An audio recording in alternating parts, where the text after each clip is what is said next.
as parents, knowing how to navigate the social media with our kids. The content out there is like a moving target. We never know like what we're hitting, right? All these different platforms, different videos. We don't sometimes even know which apps they're even using. Yeah, exactly. And here to share more about this and how we can talk to our kids, Rania Mankaria is CEO of Crime Stoppers Houston. Good morning. Good morning. Welcome back. This Thank is such you. a hot topic right now. It is, and it's Election Tuesday, so actually it's really important because we're finding kids, 77% of kids are going online to actually form political opinions. Like, did you know who the president was in 6th grade, 7th grade? Like, I literally did not. I don't think so. No. I don't think so. Now they're going on, they're figuring out who the president is. They're wondering who's running for mayor in Houston. They're looking at images out of Gaza and Israel. So they're really absorbing a lot of very politically driven content and sometimes very graphic content. So it's important to stop and talk to your kids about it. It's good for kids to have balance. It's good for kids to want to learn about the world and what's going on and form political opinions. It's good, but you want it to be in line with your family values and you want it to have boundaries. You want maybe age appropriate too is another thing. I mean, I think back to some of just my first thoughts of politics or where it bled in, where there was an election campaigning and things like that. And if you're a kid, it's hard to keep that in perspective. I don't even know what the grown-ups are talking about. Yeah. And when it's in, it's interesting because I was looking at some numbers. Okay, TikTok, platform of choice, right? For everybody. Everybody. I actually don't like TikTok, but it's the platform of choice for everybody. So from July to September of 2022, billions of reels, they started to remove hateful content, suicidal ideation, self-harm. That was 6.5% of their videos. Okay, that's billions of videos.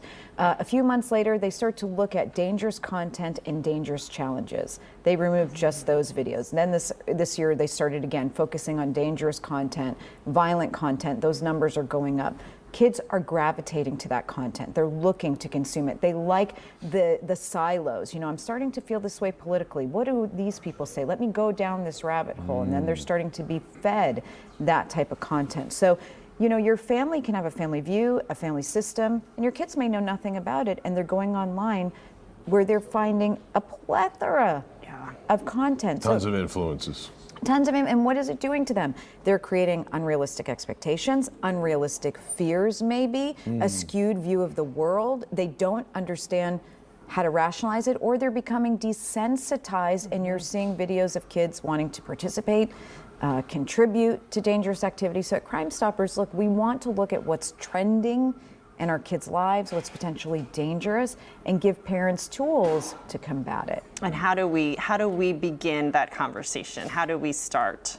Role modeling, which is really hard, teaching your kids by your behavior. If you're constantly on Twitter or X getting upset by what's going on or talking politics, well, that's going to rub off on your kids. I'm not saying it's bad, but it's going to rub off on your kids.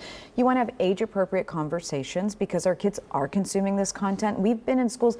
I've been in front of 6th graders who will say, but the president is blah, blah, blah, and is sending money to wherever. I'm like, wait, what? I literally didn't know this stuff at this age.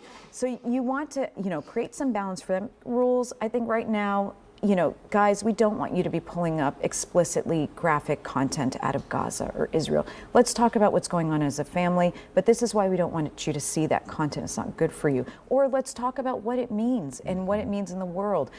And all this comes down today. Super Tuesday for Houston, vote. But tell them who you're voting for, why you're voting, what your thoughts are as a family, and what they can do sort of as young kids growing and learning and exploring. Well, I'll tell you what, something like just what's going on in Israel, I mean, some of this is hard for an adult to process. Right? And it's like, what do we expect of a child who's not led, at least somehow? Yes, and it's so driven. I mean, it's so graphic, it's so difficult, and it's so politically charged. If you say, let's pray for the kids in Israel, well, do you not mean to pray for the kids in Gaza? No, let's pray for the kids. Well, what about the kids? I mean, you can't say anything anymore. So you want your children to understand, because they're going to see it. Yeah. They're going to be exposed to it. And so to give them parameters and then give them tools, including, now's your chance. This is a family. We're voting today.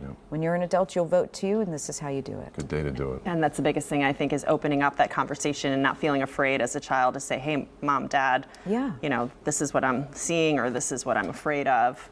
What does this mean for me? Gosh, if kids could just grasp that point, Sophia, like, it's okay to go to your parents to have the conversation. We know you're exposed to the content, or we should at this point be aware that you're exposed to the content, and we want to have an open dialogue. The second you hear a child start to talk about something like that, drop everything and turn, engage, and have a conversation, because it's a ripe opportunity to guide them through a really, really complex time. And Crime Stoppers offers so many free tools and presentations on these topics to really help parents. If the kid opens the door, you got to jump on it. Jump on it. Thanks, Rania. Good to see you. Good Thank you topic so for today. For sure.